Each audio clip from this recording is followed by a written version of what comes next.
فلما يتهموك في الكنيسة ويقولوا عليك كلام وحش، ويقولوا عليك مش كويس، ويقولوا عليك إنسان مش جيد، ويقولوا عليك مش شماس شاطر، ويقولوا عليك جاي الكنيسة وملكش مكان فيها، ويقولوا عليك إن أنت مش حلو، بس أنت من جواك بتسعى للتوبة والتغيير في المسيح، ما تركزش مع الناس. الإنسان اللي جاي هنا وبيسجد وبيصلي ملوش دعوة الناس بتقول عليه إيه، ولا بتفكر فيه إزاي، ولا شايفينه إزاي، ولا يعمل حاجة عشان يرضي الناس. هنا يبقى الشيطان فعلا ليه سلطان عليك، لأن أنت عايز ترضي مين؟ ترضي الناس، عايز الناس تقول عليك كويس، عايز الناس تقول عليك حلو، عايز الناس تقول عليك بركة. يا سلام، ده فلان دخل وفلانة دخلت، شوف التقوى، شوف الورع، شوف بيعمل، شوف بتسوي. ولا انت داخل ساجد وبتركع ومش فارق معاك اللي يمدحك زي اللي يشتمك. زمان القديس ابو مقار راح لواحد من ولاده فقال له: يا ابي، ازاي اتخلص من الغرور والمجد الذاتي وابقى انسان كويس؟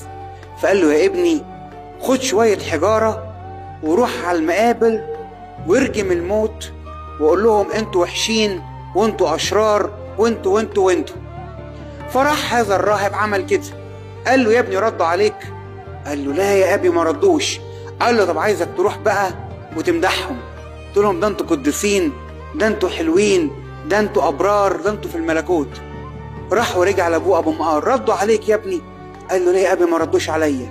قال له: خليك كده زيهم، لا اللي يمدحك تفرح بيه، ولا اللي يشتم فيك ويذم تزعل منه. فهنا يكون فرحة إكليلك بمين؟ بالمسيح.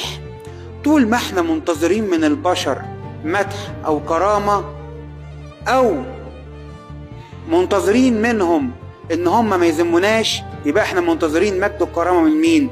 من الإنسان البشري اللي زيي. والطبيعة البشرية يا أحبائي متقلبة مش ثابتة. يعني النهاردة تلاقي فلان بيحبك، بكرة تلاقيه عدوك وبيبغضك وبيحزنك وبيوجعك.